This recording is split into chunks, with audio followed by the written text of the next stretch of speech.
Hi, this is Mike Koenigs, and in this video, I'm going to share with you the top 8 things that I've learned from other entrepreneurs.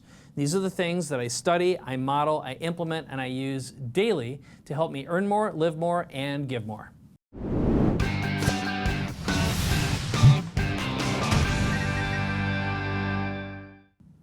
What I'm going to share with you today are the top 8 things that I've learned from other entrepreneurs that I use and I implement in my own business on a regular basis that help me create more products, get more done, and make more money. As I like to say, earn more, live more, and give more.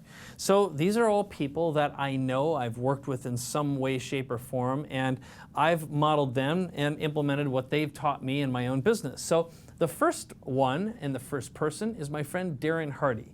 For years, he served as the publisher of Success magazine. And he's one of these guys who would listen to me talk, and he'd come to me sometimes for my own ideas, and we'd go back and forth. And he reinforced that whole idea of less is more. In other words, he would say, Mike, just because you can do it doesn't mean you should. And he also impressed upon me over and over this notion of creating an impeccable brand. So idea number 1 is just less is more. It's so easy to get into the trap of thinking you have to create. Instead, simplify, and create an impeccable brand. And I guarantee you there's no way to create an impeccable brand if you're constantly chasing your own tail and making too much stuff. Now, the next big idea came from Tony Robbins. And years ago, I was out at his house in Palm Desert, Palm Springs, California, and I helped him set up his studio.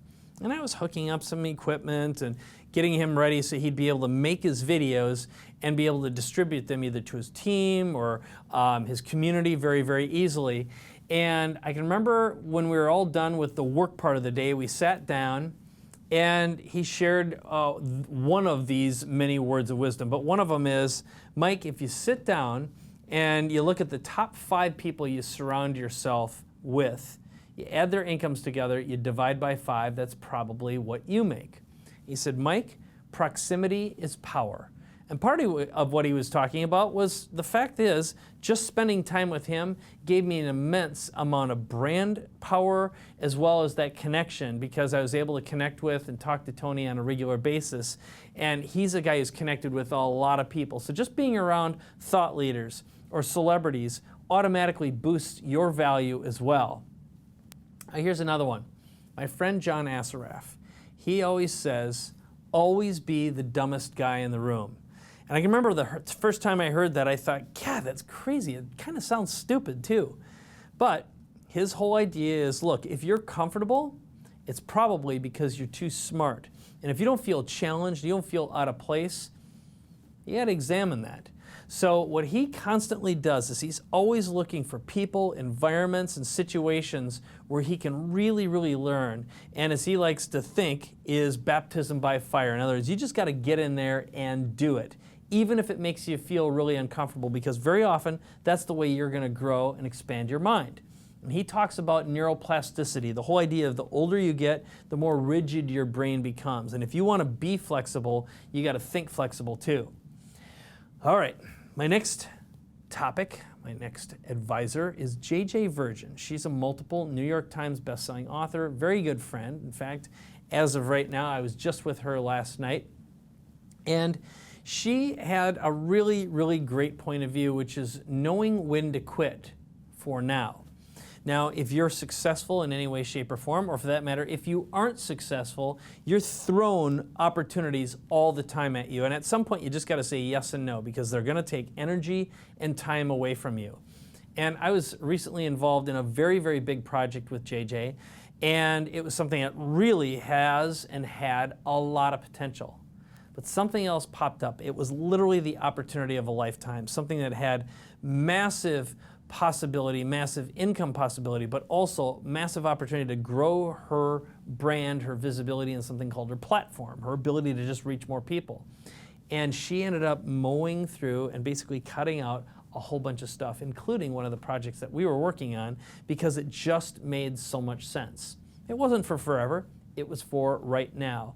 But so often, we as entrepreneurs find it very difficult to let stuff go. And going back to some of the original ideas, just simplifying is the key to success. That brings us to the next one by Gary Vaynerchuk. Guy I deeply respect. He's managed to build a great business for himself in the media world, and he's also a real innovator. And he talks about the idea of getting in the dirt. And his big idea that he shared is playing the long game. And what he means by that, my interpretation of it anyway, is turtles always win and rabbits usually wear themselves out and get caught and die. And you look at turtles, there's longevity at work here, and they get to where they want to go. And so by playing the long game, instead of worrying about simple wins that are just money driven or whatever that short-term viewpoint is, this is the problem with the quarterly mindset that Wall Street has, for example. I think looking at, thinking about, and playing the long game is really valuable and important. Okay, next one. I don't even know who originally came up with this because I've heard it from so many people, but it's always be marketing, ABM, and always be selling, ABS. And when I look at my biggest mistakes, it's when I'm not marketing and I'm not selling all the time and ongoing. You know, so very often I'll go through these cycles where I'll sell. I'll burn myself out, and then I'll be innovate. And then I'll be like, oh my God, I got to start selling again because I've used up a lot of resources, a lot of energy and cash during the innovation phase. So the whole idea is you want to get that selling and that marketing machine going all the time. And again, something I've made a lot of mistakes with. And then the last piece of advice actually comes from me. And this comes from many years, about 30 years in the trenches at this point. I just turned 50. And that is, it's probably not worth dying for.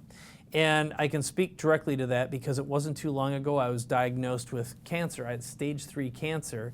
And the doctor came in and said, you get that out of you and fix it, or you're going to be a dead man in probably 6 months, maybe even less. And looking back, it's so easy to just get into this trap of I have to perform, and getting attached to whatever outcome that you think you have. And it's just not worth the stress, the headaches. And as a great saying goes, you don't want to be the richest guy in the graveyard, or the fattest guy on the beach, or having drug-addicted children, or be paying a long-term divorce that could have been avoided. So I know that isn't a great way to end this, but the bottom line is this. You just got to remember to have fun while you're in the process of being an entrepreneur and use these principles as guidelines. But give yourself the ability to fail, because failure just means you're learning. And as you're rapidly failing forward, it means you're getting ahead. And just like when a plane is navigated by its pilot, there's no such thing as a straight line, just a lot of quick turns and twists. And that's part of being an entrepreneur. All right, for more information on how to be seen, heard anywhere, anytime, any device on demand, head on over to youeverywherenow.com. And something that I would love is if you would subscribe to this video right now, post a comment, and share it with your friends.